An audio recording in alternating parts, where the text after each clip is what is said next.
Welcome to the Preacher Guys podcast. We're your hosts, Aaron Goins and Charlie Patterson III. Join us in our weekly discussion where we share fresh insights and practical wisdom straight from the Word of God. We have new episodes dropping every Saturday at 9 a.m., so please join us on our journey to discover truth from God's Word.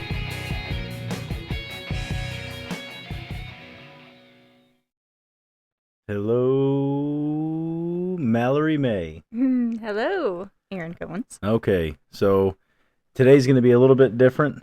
We are missing one Charles Patterson III. He is on a little bit of a hiatus right now, spending time with his family. So what we're going to do is this evening, which will be uploading tomorrow morning, we're going to have my better half, Mallory Goins, on here, share a little bit of her story. And how are you doing, my sweetness? I'm doing good. I'm honored to be here. Well, I'm happy to have you here. We've been putting this off a little bit. I think Charlie wanted us to do one more closely to the time that he and Jessica did a podcast together. Right. It just didn't work out. But fortunately, we have an opportunity here. We're semi-snowed in. I got off work a little bit early. The babies are busy making snow cones or whatever. Something. They're making a mess, I think. Yes, they are. So, kind of the purpose of today, and I'm going to apologize ahead of time. I'm actually going to upload everything, so the end of this episode may end a little bit differently than some of the previous ones. I might just use a little soundboard, ka-ching, or something to end the episode. But other than that, today we're going to get into a little bit of your backstory, your origin story, so to speak. Mm-hmm. A little bit about you and kind of how your walk with God developed. Because one thing, honestly, I don't even think I know how all that happened because I was gone. It's true. So I will be hearing most of this really for the first time. I don't think we've ever really talked about it. I think I just got back and everything was different. Yeah. So, so that's what we're going to do. And so let's take it back to March 31st, 1993. Stop counting. I'm turning 32 this year. I'll save you the time. But so I grew up in Poplar Bluff. The only time I moved out of Poplar Bluff is when we moved to Jackson. So I've lived here my whole life, and I grew up in a wonderful family, a wonderful home, and I concur. I am the baby of, I have 3 siblings. They were all 2 years apart, and I came 8 years later. So, shook up Marcus's world a little bit. My brother, not the Marcus that's usually talked on here. Yeah. But yeah, I knew about the Lord, and I went to church when my mom made me, and right. But those teenage years hit, and I just kind of did what I wanted. I was never terrible by any means. I won't say that I was, anything awful or anything like that, but you weren't. But I definitely didn't do things by the good book, right? Right. And so I don't know. So we met each other. Mm-hmm. I didn't know a whole lot about your background. I knew that you were, your grandparents were pastors and all of that. And so we get married, and we're doing our thing, and we've got Callie Mae, and then the first kind of nudge, I guess, toward, hey, maybe you are a Christian, but you don't know exactly where you stand with Jesus, was when we were living on Mink Lane, which was our first apartment, and this guy comes knocking on the door, and, you had always prepared me, don't open the door to anybody or whatever, but immediately ignored me. The first time it happens. You weren't home, so I answered the door, and yes. Oh my gosh. Oh, I peeked out the window. And it was this older gentleman, and he just basically asked me, if you died today, do you know where you're going? And I teared up and I was like, well, I think so. But The honestly, morgue. yeah, honestly, I don't know. And I was holding little baby Callie Mae. She was a toddler. I don't even know how old at that point. I mean, less than 2, Yeah, probably. she was Yeah. little. And she had actually spit up while I was holding her and having this conversation with this gentleman. And it was just a whole ordeal. Everything was awkward and terrible. And I'm crying. And so this guy's standing there. I don't even remember what he said, but he gave me that little New Testament Bible and made me think on that day. Yeah. And so, I don't know, not a whole lot changed. Yeah. I think we still kind of, I would say we weren't, if you were going to look at it from the secular point of view, weren't bad people No. as a couple. You know, because even though you weren't in church every Sunday, Sunday night, and Wednesday morning, you did come from my outside looking in, a God-fearing family. For sure. And I think it's kind of like, I don't want to say you're classic, because I think they held to a higher standard, which is why I have a lot of respect for your mom and your dad. It wasn't just like, the Bible Belt, we're going to be in church on Sunday, and then, living it up and partying like animals. Right. No, they're like solid human beings. For sure. And so you had a really good foundation. And when we were just dating, this is a story that I love to tell, and I haven't got to tell it on this, I don't think. Maybe I did. I don't remember. I don't think so. But we were in your driveway. I was dropping you off, I think. I was in the old Silver Fox, the old Millennium Falcon. What else did I call it? The Warthog. All the different names for my old truck. And I don't remember the conversation, but do you mind? Yeah, go ahead. Okay. But we were talking about, the subject of faith came up. And maybe I had told you that I had been part of, the youth ministry when I was living down south. And I can't remember, but you got upset. And you were basically said, like, I don't know if if I'm like worthy, or if like I am good enough to do to be saved. And I know basically your whole backstory. And so obviously I knew, like, you're not even close to being like far off, right? People have done far worse things in the eyes of everybody. Right, in the eyes of the Lord, sin is sin, but in the eyes of people, you'd think like, "Well, my Lord, yeah, that's nothing," right? But that was a moment for me, and it was probably a check in my spirit as the. I don't think we were married at the time. No, we were dating. Yeah, we were dating, but that was like I think I told you, I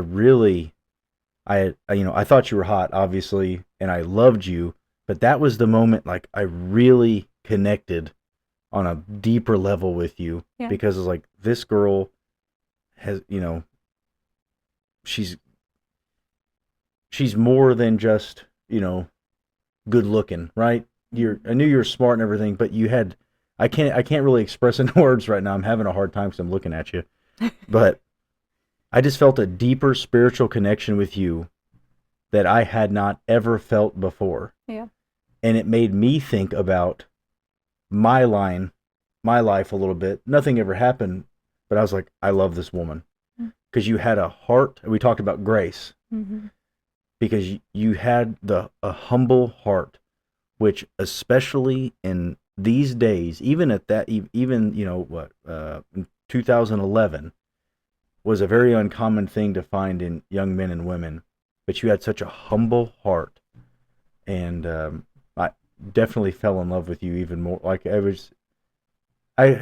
just stuttering over my words now. I've been stuttering now for like 3 minutes, but no, go on. I'm loving it. Yeah, well, it was it was a very big moment for me, and I know it was a big moment for you. Yeah.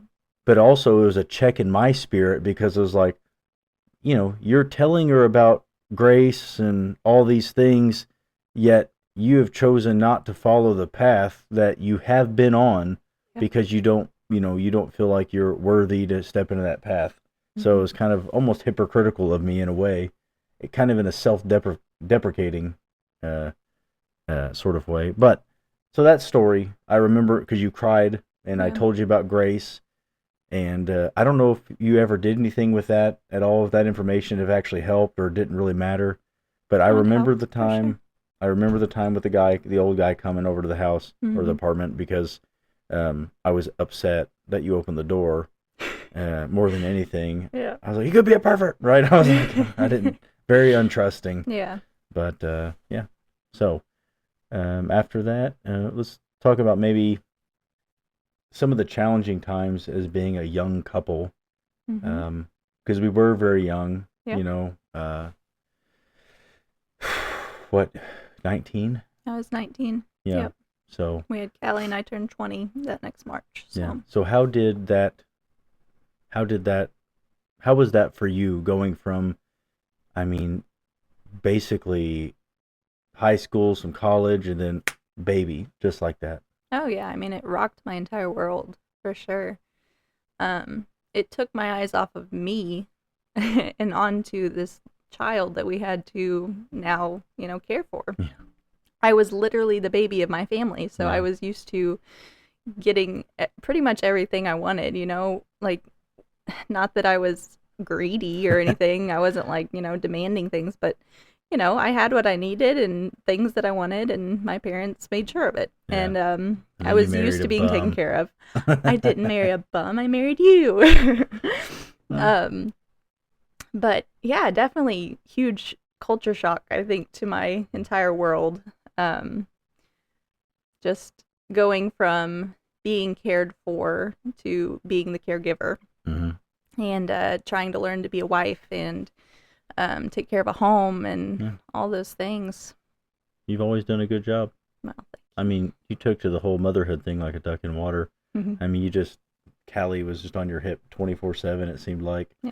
My best friend from the start, for sure. Still is. I mean, you guys are still pretty inseparable now. She's almost looking you in the eye, which is crazy to quit think. That. Yeah. Okay, so I don't want to skip over all of our kids and everything. Right. So we had Chloe Jane a couple years later. Yep. Then that's right when you were about to have Chloe. We had Chloe, and then I got the job in Cape. Yes. And then we moved to Jackson. Thankfully, shout out Gill Family Properties or whatever for transferring us, because we had just signed the papers for that apartment in Bluff, and I got the job in Cape. We had another kid. Yeah, I think we lived at the one here for like Canyon a month, for like maybe? Not even. Yeah. We didn't even move everything in all the way, I don't think. Yeah. So it was quick. We're still in boxes, yeah. So we went to Cape. So from your wifely, because I think I might have some, I don't know who and all listens to this, but I want a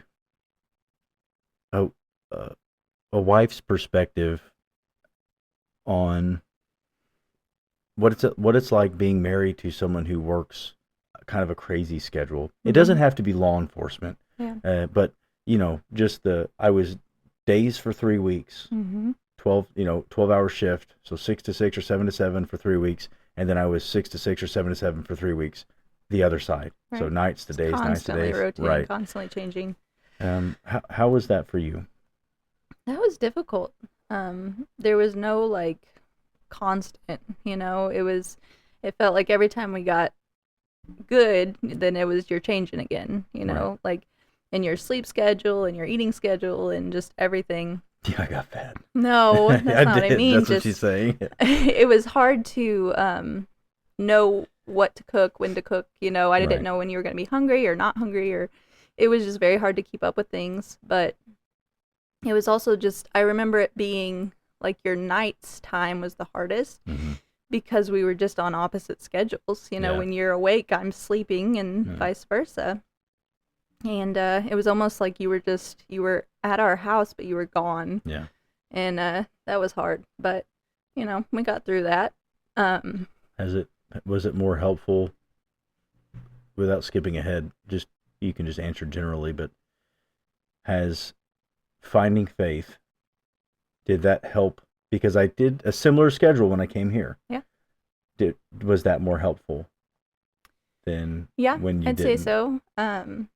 one thing I'll say is whenever I remember being in, our first apartment or second apartment, and the way I would pray was from a fearful standpoint, like, God, please take care of our children, please watch over them, please heal them, when they get sick, or, being a first time mom, you're scared of everything, but it was just like a fear-based prayer. Right. But when you come to Jesus fully and you know who he is and who you are in him, then it becomes, I know that you are provider, healer.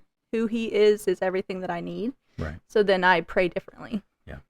So how did I'm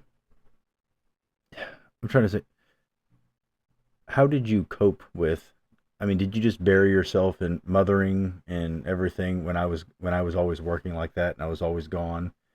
Because for a little bit of perspective here, when I was working in Cape, and it wasn't all the time, and I wasn't very good at any of these things, but I did have these specific titles.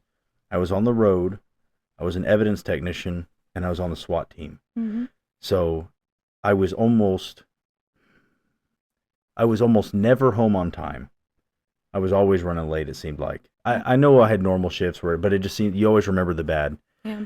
And some days, if I was off, I had court, or if I didn't have court, I had training. Mm-hmm. Or I was covering a shift or something, something seemed like it was always happening. Yeah. And then I got so tied in with those guys. Not that I would ever disparage the time. I love the guys still. I still talk to several of them. Mm-hmm.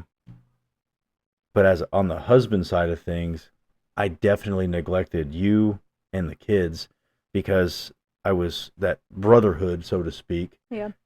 I wanted to be with them. From my perspective, is because we could talk about and say things and joke about things that I learned the hard way that normal people don't joke about. Right. I cracked a dark joke about something that I had experienced at work with my non-cop friends, and I remember they all just kind of stopped, like, "Well, dude, like, are you okay?" That was their kind of like, "Oh, you're supposed to laugh." And I was like, "Yeah, that was supposed to be funny, right?" And it wasn't. Yeah. And then I was so blinded by, I mean, well, be honest, like just like rage, right? The joke was always what, cops run off caffeine, nicotine, and hatred, right? That's, because you're always seeing the worst of society, and whether we mean to or not, and I think we say we're trying to protect the family, whatever, we're not. We're just, it's being selfish. You need to talk to your spouses. You don't have to get into the gory nitty gritty, right? But you need to share with them when you go through things. And I think that was a difference from when I was working here at the county. I shared with you a little bit more than what I did when I was at Cape. Cape was far busier, far rougher, right? But I just neglected you guys, and I didn't realize that we were. And I think that's why it was so. I'm gonna say it was easy for me to go on that first deployment. Yeah. But it was just like, and I'm sure for you, even though I was not here, it was almost like business as usual because you were used to taking care of the kids by yourself. That's true. So, and I've already apologized for all that. Yeah, I mean, we're good. Yeah. She has a gun. Help. No, she doesn't. Okay. Yeah, I mean, your time here in Poplar Bluff versus Cape is almost like two different jobs, it seems like. Even the friend group was kind of different, but still, you always included me in things, or tried to, even in Cape, you know. We still would go hang out, and your mom would come over and let us have date nights and stuff. So, I mean, we were never anywhere close to separating or anything like that. No, and I hope it didn't come across. That's that has never been like. I don't think that's ever once been like on the table. No, I did buy that gun that one time with that credit card. That was close. We had just paid off a card, and I was like, "Oh, yeah." That's funny. I got an emotional spanking, and then I fixed it though. Yes, you did. So anyway, okay, so let's move on here. A couple more minutes, and then we're gonna do a little intermediate break thing. Charlie comes in. Yeah, shameless plug, right? Okay, so I want to go into the deployment. Yeah. And because That's when it all it went was the down. first one, right? Is when Mm-hmm. everything changed. I forget that it was the first one because so it was back to back. Yeah. So, um, because I didn't change, and then I realized you were dragging your, deadbeat husband, Right. spiritually deadbeat husband, Yeah. uh, for a couple years, and I just never really dawned on me until, um, like now. Actually, I just was kind of I It's knew hitting that, him but for I the first yeah. time. Yeah. So anyway, we'll go into the first deployment. Okay. Long story short, I volunteered to go away, and What a then jerk. yeah, and then I volunteered to stay longer. Yep. Uh, I did talk to you about that though, BT Yes. Dubs, because we like that tax-free money. Yes. That was So, nice. all right. So let's go into that. We can just go right. We don't have to go into the hard times. Just more into what were you doing? Like, when did you really give your life to God and start pursuing Him? Actually, you know what? Let's go ahead and do the middle thing. Okay. And Think then we'll about start. that question, and we will be right back. Hey guys, it's Charlie. I have two books that you can purchase on Amazon, The Gardens of God and The Spirit of Fire. These are great tools to help strengthen your walk with God. Also, here at Family Worship Center, we have services on Sunday mornings at 10, Wednesday night Bible studies at 7, and every other Thursday we have youth group also at 7. If you are looking for a home church, please join us as we grow together. All right. So, okay, we are back. I don't know how to do the editing, so we're actually doing all this in one take. So, Ooh, here we go. uh, well, I could probably figure it out, but that's okay. We'll be all right. We'll go off the cuff here a little bit. All right. So, I'm gone. It was when you moved back to Poplar Bluff, right? Or no? No. Really? Okay, yeah, go ahead.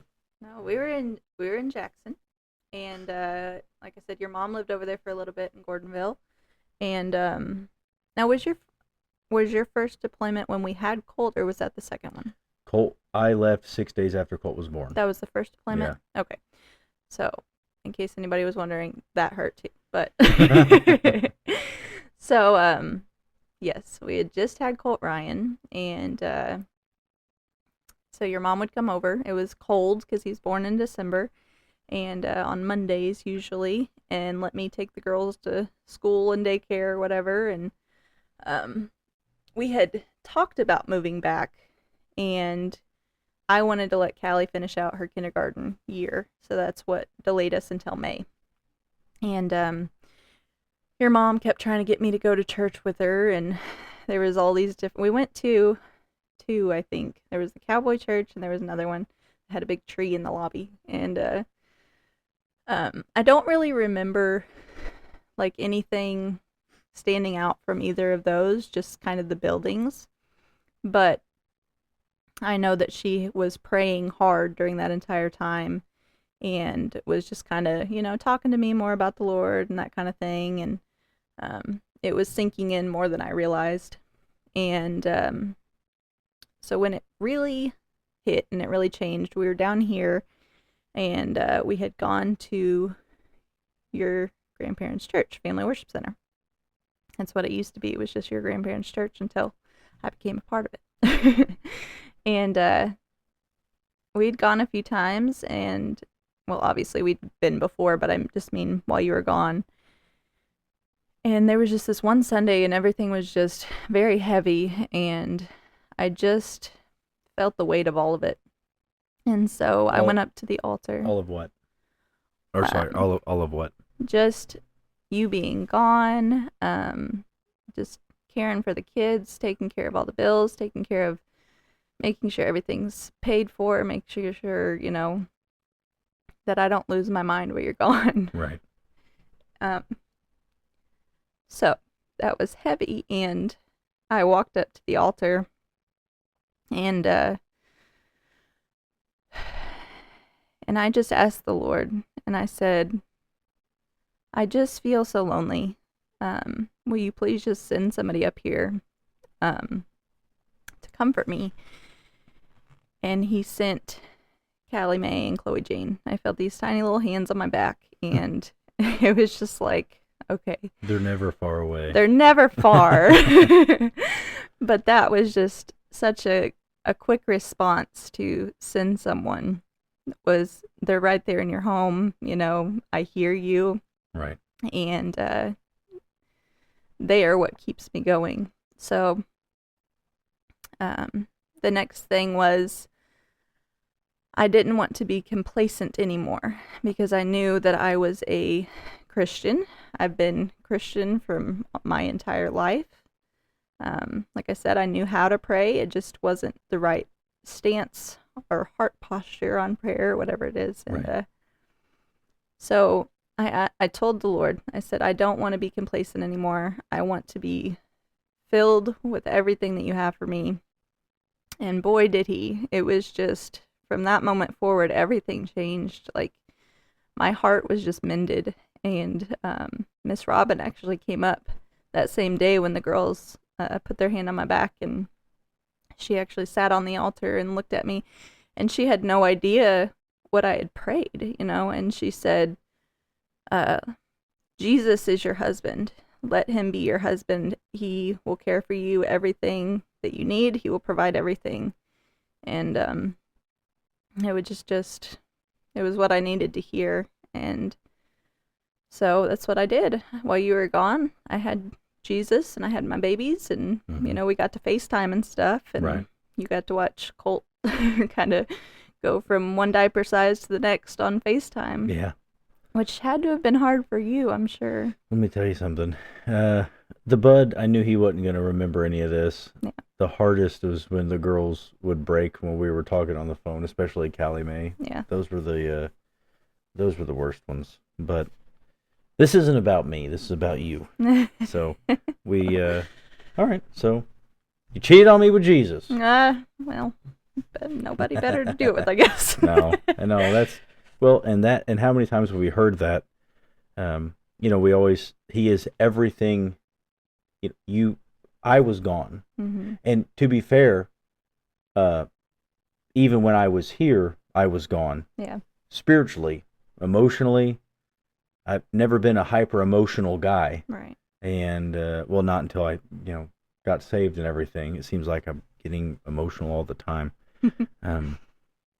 But. I guess I've never really, I didn't know that's how that went. I've heard the story about the girls putting their hands on you. I didn't know that was the time. Yeah. I didn't know, like, that's how you kind of met Robin in a deeper way. Yeah. I didn't know that you had not moved, that you actually hadn't moved back yet. You were just kind of visiting. Yeah. I just didn't know. I didn't know any of this. I don't think we've talked about it.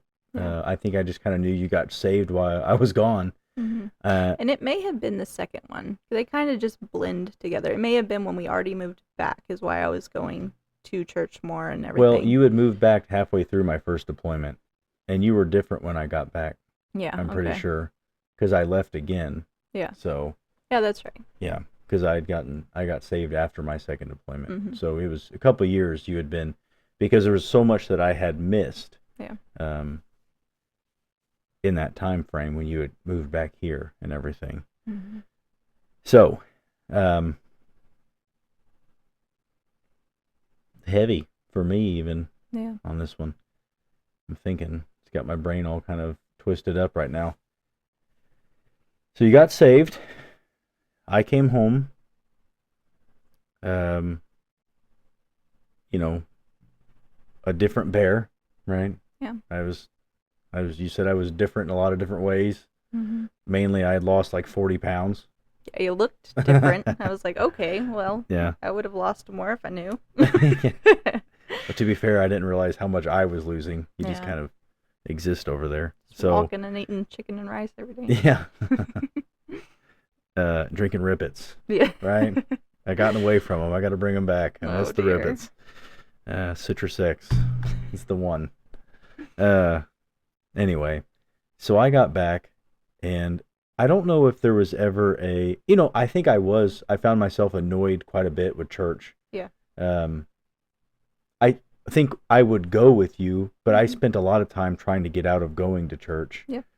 And it only got worse by the time my second deployment came around, I think. Because I'm almost 100% positive you had been saved for a couple years by the time I got saved. That's why I think it's the first deployment. Yeah. Because you were dealing with a lot with Colt Ryan on that. And I'm just thinking about different conversations we had and different things I had said or done or whatever. And I'm just thinking like, man, I was a lousy spiritual head of the household. But I wasn't one. And that's why you talked about, that's why you needed Jesus to step in. Yeah. And, well, not just step in, but be there. You accepted him more as your husband than I was. And that honestly helped. It probably, in a way, saved our relationship. Yeah. Because eventually, no matter how faithful, and I don't mean faithful in like infidelity, like you'd go out on me, but I mean like, no matter how much you want to stay, if there's a brokenness there in that relationship, how long can it last, you know, before you're just like, I can't handle this anymore. And I'm sure there were nights that you were just like, how much of this can I take? Like, how much more of this can I like go on? You know, I'm gallivanting in the desert, right? That thankfully Jesus had other plans, and thankfully, more importantly, I think, not than his plans, but more importantly for how you reacted to it, is that you had the guts to get up there. And, you know, my family's pretty open, but still it's kind of a big deal to like go up in front of the church and pray. And then how much better is it that it was, you know, your own girls, our babies, that actually helped you through that. And that was an answer to your question to God. Right. You know, he's an answer to a prayer. And then Robin to come and confirm some things for you and help you out with that. Yeah. That's pretty amazing. Again, like I'm hearing this for the first time as well, everybody. So, okay. So let's, well,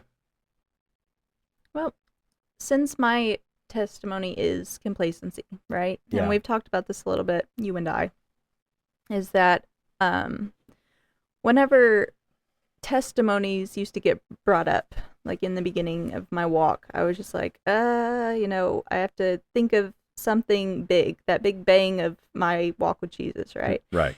And it just never seemed big enough to say, well, I was just lukewarm, you know? Yeah. It didn't seem wow factor enough. Yeah, you didn't you weren't a murderer, a drug addict, or you hadn't fallen off a cliff. I wasn't lousy enough. Yeah. And, but you are the one that told me, like, okay, but how many people think they're fine and don't realize that there's more, you know, that have that same story of, I've known Jesus my whole life, you know, I grew up in church and I'm from a good family and still go to hell. Yes, you can literally go to hell sitting in a church pew if you don't let Jesus change your heart. And I think that's the advantage. No, oh my goodness, that's such a weird thing to say. It is not an advantage to be addicted to anything or have a traumatic history or things like that. What I'm getting at is, you know, in that low place in your life that you have to seek up. You have to find help. You're reaching out generally for help at some point in time when you are, and this is why your testimony is so important. I've talked to you about it before. I'm getting worked up now. There are people, like you said, that are dying and going to hell in a church pew every single day because they think they're saved, because they show up to church, they throw $10 in the offering plate, and they say a prayer every Sunday for their football team to win, right? It's not like that. There's Laodicea, right? Yeah. The lukewarm church. That it's better to be hot or cold, right? He will spew you from his mouth. Yeah. God doesn't like lukewarm. He's kind of a God of extremes if you think about it, right? He does extreme, amazing things. He doesn't like complacency and fence sitters. Get in, you know, get after God. Yes. Or at least give him your whole heart, however that looks for your walk with God. So for you to be like, I was raised in a good family, people are like, oh, poor thing. How many, well, yeah, but the thing is, how many poor things, like we said, are spending eternity in hell Yeah. because they thought they were okay because nobody wanted to say, because it's hard. It's almost harder to tell somebody that it's like obviously living a sinful life. You need Jesus. Mm-hmm. Go into a church and say that. Yeah. You want to offend somebody? Oh, what do you mean? I'm saved. Mm-hmm. You know what I'm saying? And you know why it hits so hard? Because it's the Spirit checking them, and they can, it's a real thing. Mm-hmm. So yeah, it's an amazing. We need more people like you, that have, what I don't want to say boring because that's not the right word, but like it in a way it is. It is boring. Yeah. It's not that, I was this and now I'm that. Yeah. It's I was this and now I'm that but more. Yeah. It's deadly. It's Yeah. like poison or like an odorless gas. Yeah. Right? That just chokes the life out of you and you have no idea. That's what complacency is. Mm-hmm. Procrastination. It's a real thing and it's a blinder. The devil's not going to mess with you. Yeah. Oh, she's such a good girl. She's got a good life. Everything goes good for her. Mm-hmm. Or, for him, same thing. Oh, the devil's got you. Yeah. There's no better trick than to make you think that you're on the right path. To make you think you're already good enough. Yeah.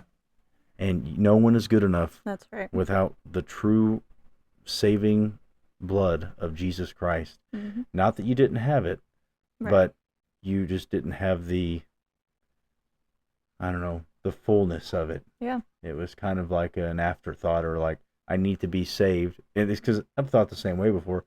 I don't want to go to hell. God forgive me of my sins. Yes. I'll try to do my best to be a good guy, mm-hmm. right? While still, for the most part, living like the world. Right. Say a prayer when I could. Live mm-hmm. like the world. Say a prayer when I could. Kind of pull my butt out of the fire, so to speak. Yeah. Exactly. All right. And just to kind of brag on Chloe Jane for a minute, she told me one night, she said, "Mom, I used to think," and it's funny to hear her say like when she was little, because she's still little, but she said that I'll serve God when I'm older. Yeah. Like there would be a point where she would turn more into him. And she said, but I realize, I want to serve him right now. Right. She realized that there's more that she could receive now. Like, why wait? Yeah. And I thought that was so huge for a 9-year-old to realize that. She's mad lass. Yeah. Yeah. But that's where you and I coming together and you leading our home and everything being put into alignment the way that God meant for it to be, then things are lining up like they're supposed to be. They don't have to wait, and they don't have to question things. They just see us doing right and they know what to do. And, eventually they'll have to make their decision too, like we all do. Right. And actually what I'm thinking about doing, and first of all, I'm trying to think, I wanted to get into a little bit, if you want to, about what it was like to drag your deadbeat husband into church and everything, and how it was. I like your perspective on things, because which is something that we need to work on, especially for mine. We don't talk a whole lot. We really don't. Well, it's hard for us too, because we do like to involve our kids so much. Yeah. It's hard to have these deep conversations. Right. We literally had to bribe them to make homemade snow cones to make this happen tonight peacefully. I allowed a mess for this night. So you drug me to a Sunday evening mm-hmm. church service, a prayer meeting kind of thing. Yeah. I didn't really want to go. Mm-hmm. And I think most people know we've talked about it before. Long story short, I gave up fighting. Where yours was complacency, mm-hmm. mine was outright rebellion and refusal and just running the wrong direction. Obviously a lot of other things going on, but at its core, it was a rebelling kind of thing. And pride, maybe, but you definitely. So, your air bear gets saved. Yeah. Well, we had been going to things for a while. We'd have Wednesday nights, Sunday nights. Who? You and I, right? We were in church. Yeah. and we had Tuesday night Bible study. It was like almost every night of the week, and you were like, "Can we just chill?" And you're just done with it. So then we have this Sunday night, and I was like, "Stop!" Yeah, I was like, "Can we just get a cot and throw it at the church or something?" Because it's constant. I just couldn't get enough. Yeah, I could. Yeah. At the time, I had enough. You were so over it, but I was going for you. Yeah. Because I didn't want like some guy to flirt with you or something. Some church I'd never been to. So then that Sunday night, what happened? Nothing. I got saved.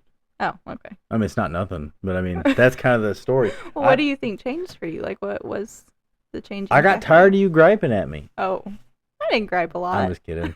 No. Not a great person. No, I just, I think I just got tired. Yeah. You can only fight for so long. You get in a street fight, you got 30 seconds, even if you're in good shape. And I feel like I'd been fighting a street fight with God for years. Yeah. At that point. And, I don't know. And I just gave up. There's a bunch of stuff going on. Finally, I just gave into it and made the decision. And I kind of had, I think I told you, I had a little bit of a weird, not a wake-up call, but a verification of my faith or my salvation. I know it's going to sound crazy, but it was when Roxy Foxy, she ran up to me and let me pet her. Yeah. Like the next day. So this is a neighbor dog. Yeah, that was terrified of me. Always scared. She'd run up and just kind of lay down in front of Aaron. Yeah.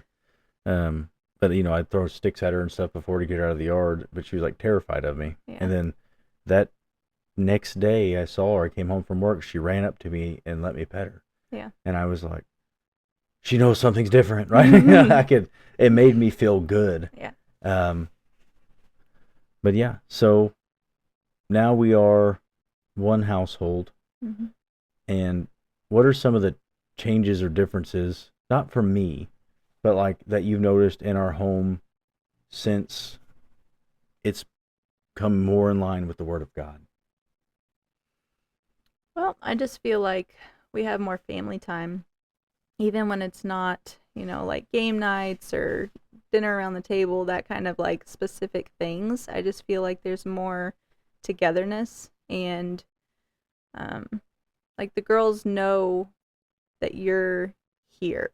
They're not, I don't want to say on edge, but just there's just a lot more peace in our home for sure.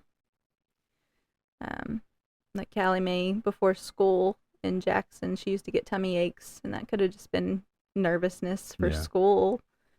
But there's just kind of unrest, when things are off balance, it just throws everything off balance.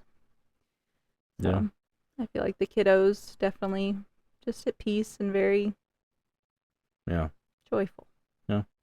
You're always like, well, you can't make up for lost time as far as like you can't change the past. Right. And like I don't really have regrets. Right. But I think back like, man, the sometimes literal hell I put my family through.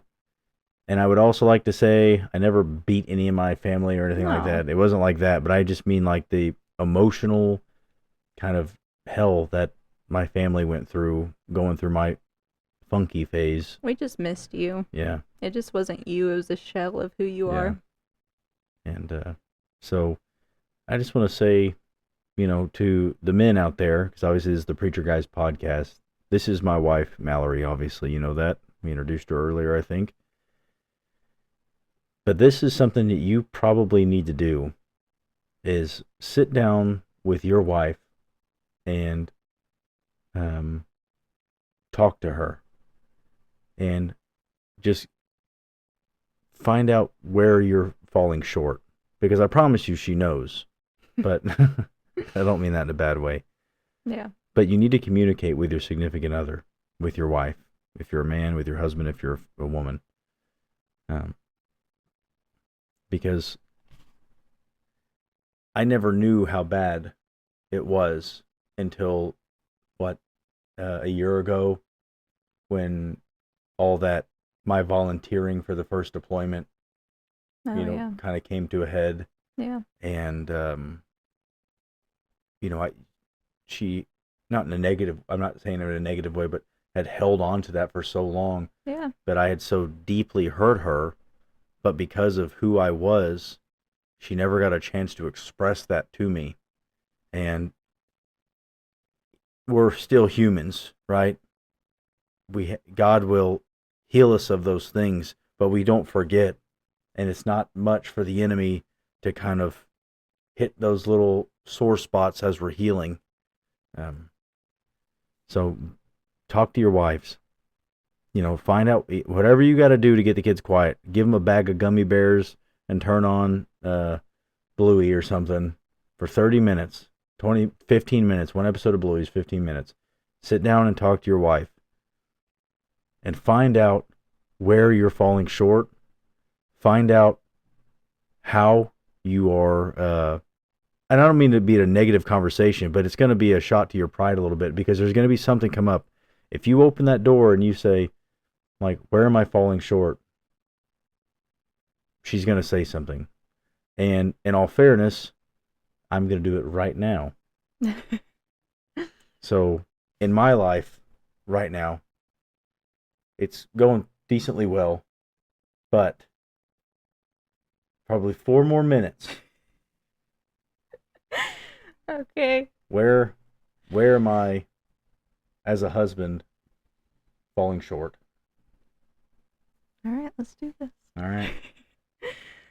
Well, like I said, I try not to be a gripey person, so Lies. No. I think you do very well in a lot of things, and you have a lot of different hats you have to wear, especially now. I think I know what you're going to say. You say it then. Time, and maybe just time management, and more intentional with who we are or what we're doing here. Because I know that you spread yourself so thin between church and work and friends and everything that is pulling at your time, just to be more intentional when we're home. Yeah. So, nothing too crazy. Again, we just want to be with you, and we love you, and so. And I'm going to say, more likely than not, most wives are going to have the same advice for their husbands. I think we have a bad habit of getting into the old school idea of, I get off work, come home, kick off my shoes, turn on the TV, eat some dinner, take a shower, get ready for bed, go to work, and then on the weekend you try to catch up on everything you're doing. Even if you weren't in church, and even if you weren't doing all these other things, you should be in church, but I'm saying even if you weren't like a minister, or you didn't have other involvements other than going and listening, you're trying to play catch up on the weekends a lot of times, and then you're still putting your family on the back burner. I'll be honest, sometimes you got to take a day off. Well, my boss will be mad. Who cares? Yeah. You know what I'm saying? I'm not telling you to quit. I'm not telling you to get fired or be rude. Yeah. You've got to put your family above everything. And I didn't even expect this to go this direction. And I hope it wasn't weird for her to kind of like throw me under the bus like that. But I asked for it because I want to show you, like, that's how it's going to be an awkward conversation. And that's kind of the point of this. I'm not intentional with my time. This is the most time you and I have conversed in one sitting in years. Yeah. And I don't even think I'm exaggerating. Years. And we've been talking for 49 minutes and 20 seconds. Yeah. Years. 49 minutes. Mm-hmm. And we're kind of talking to each other, but also to other people. Right. So I'm thinking about, that's something I'm definitely going to work on, and we're going to pray ourselves out. Yeah. But I kind of want to do another part of this, because we're going to get into some other things. I want to do a little bit of research first, and we'll probably record another episode relatively soon. But we're going to stand by for part 2, and we're going to talk about some raising godly children, Mm-hmm. and we're going to talk about homeschooling. Okay. Because I think it's a very important subject, and it's something that you know a lot about. Now you have years of personal experience now. Yeah. So I hope this episode was not too crazy for everybody. Definitely a little bit different, but I couldn't imagine spending time with anyone else that I love more. Charlie Patterson the third. That's right. So I know right now he's probably sitting down talking with Jessica. Yeah. And they're having family time. They're learning to put each other first. We need to learn to put each other first. Yeah. Because we all know it, but we don't live by it. God, family, then the ministry, then the church. Do not put the ministry, do not put your family below anything other than God. The family should be next up, okay? Yeah. That's not an excuse not to go to church. That's not an excuse not to be in the Word yourself and everything, right? But you can read the Word with your family. You can pray with your family, right? Just don't let them fall to the wayside because you're trying to build the kingdom. Mm-hmm. God's a big God, okay? He's going to handle it, and he'll use you when he needs to use you. Most of the time it's us put ourselves in the way.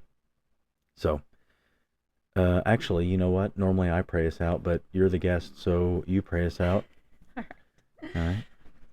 All right. Dear Heavenly Father, I thank you so much for this time, if nothing else, this time with my husband, without interruption. Lord, I just ask that you help us to be good stewards of our family and to remember that our family is our first mission field, Lord, and that we never forsake our own children, our own time with each other for anything else, Lord. And we, of course, put you above everything else, Lord. And again, we just thank you for this time. In Jesus' name, amen. Amen.